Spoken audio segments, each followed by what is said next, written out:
Brothers and sisters in Christ, I speak to you on the theme, a culture of revenge versus a culture of peace. The world we live in today is marked by great progress in science, technology, and communication. Yet despite these advances, human relations are still often plagued by hostility, resentment, and cycles of violence. At the heart of many of these conflicts, whether within families, communities, or nations, lie a deep-rooted culture of revenge. This way of thinking and acting is not born in a vacuum. It is cultivated from a tender age, shaped by the values we learn, the models we imitate, and the attitudes we encourage to adopt. If revenge becomes the seed sown in our hearts, then violence and division will be its fruits. On the other hand, if peace is cultivated through forgiveness, respect, and understanding, it can blossom into harmony, reconciliation, and human flourishing. We question, where does it all begin? Every culture begins in the family. The values that guide us as adults are first nurtured in childhood. If a child grows up in an environment where grudges are held, where harsh words replace dialogue, where retaliation is considered normal, that child will likely adopt the same patterns. Parents play a decisive role. They can either encourage their children to forgive and let go, or they can foster a mindset of revenge. Consider how often we hear parents tell their children, if someone hits you, make sure you hit back. Such advice, though perhaps intended to toughen up the child, only sows the seeds of hostility.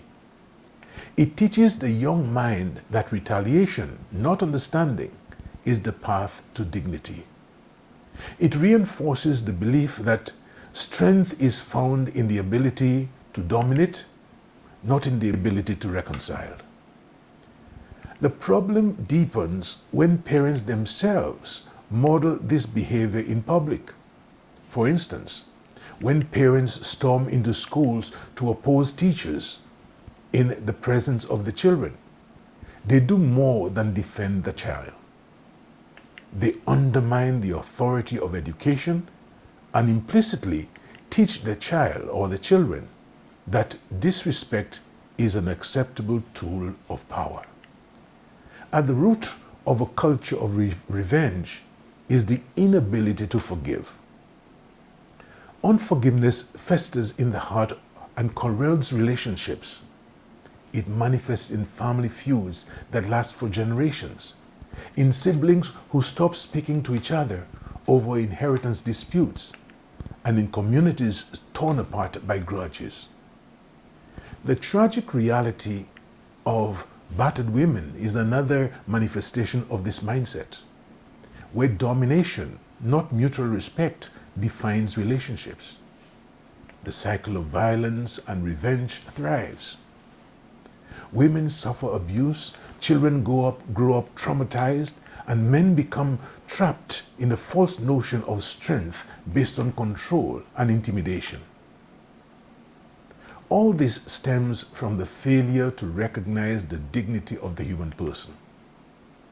When people are seen as inferior, as objects to be controlled, or as enemies to be crushed, society inevitably spirals into violence. Every act of disrespect towards the human person becomes a small stone in the foundation of a culture of revenge. There is a tragic irony in the culture of revenge. Those who resort to violence often see themselves as strong, yet violence is not strength, it is weakness. The inability to resolve conflicts through dialogue, patience, and mutual respect reveals a lack of inner discipline and wisdom. In many communities, disputes are quickly settled by the gun. The resort to firearm is not a demonstration of courage, but of fear and insecurity. A gun may intimidate, but it cannot heal. It may silence, but it cannot reconcile. Real power does not lie in the barrel of a weapon. It lies in the human mind and in the human heart. Dr. Martin Luther King Jr. once remarked that the mind is a terrible thing to waste. When we waste our intellectual and moral capacities on revenge and destruction, we deprive ourselves and our societies of the capacity needed to build peace.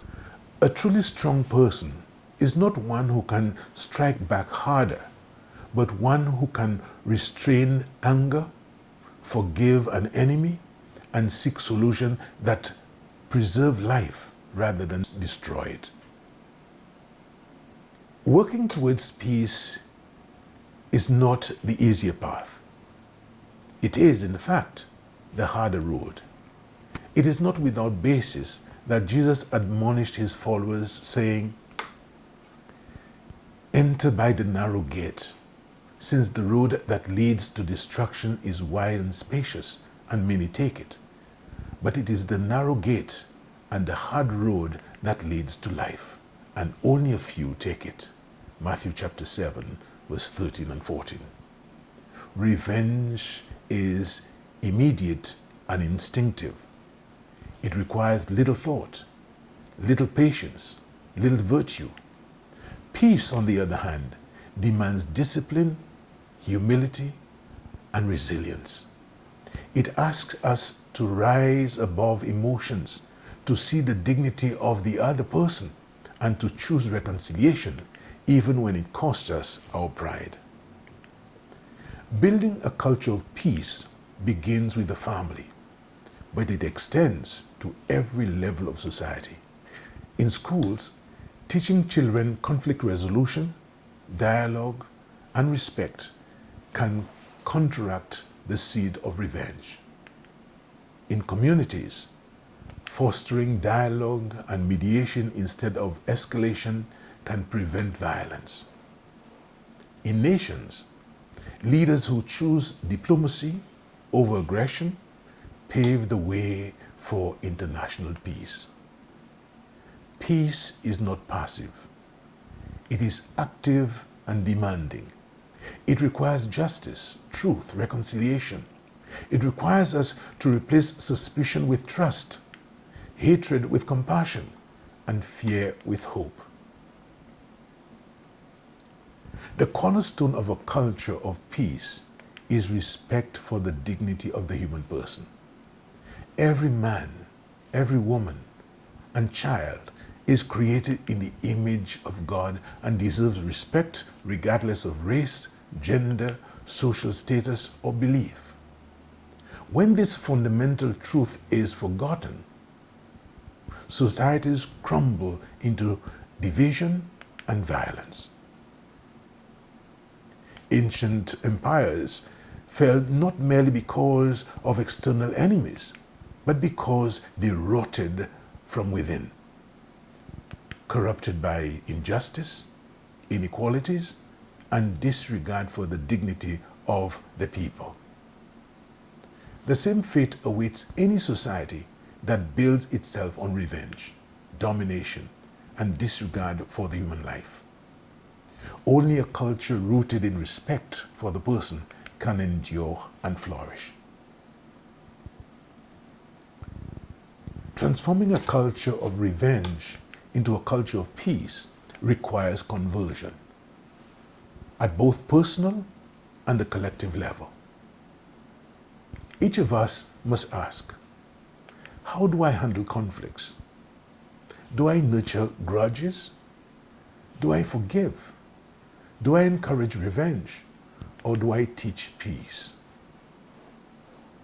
At the community level, the schools, churches, governments, and organizations, They must all continue to build structures that promote justice and reconciliation. Laws alone are not enough. What is needed is a new mindset, a reorientation of hearts towards peace. And therefore, in conclusion, a culture of revenge is destructive, shallow, and ultimately self-defeating. It begins with a small seed of unforgiveness, respect, and retaliation sown in childhood and blossoms into a cycle of violence that devastates families and societies. A culture of peace, by contrast, is life-giving, challenging, and enduring. It is founded on forgiveness, respect for human dignity, and the conviction that real strength lies not in the ability to strike back, but in the courage to reconcile. The choice before us is clear. We can perpetuate a destructive pattern of revenge, or we can embrace the harder but higher road of peace. As Dr. Martin Luther King Jr. reminds us, wasting the power of the mind on revenge is a tragedy. Using that power to build peace is a triumph.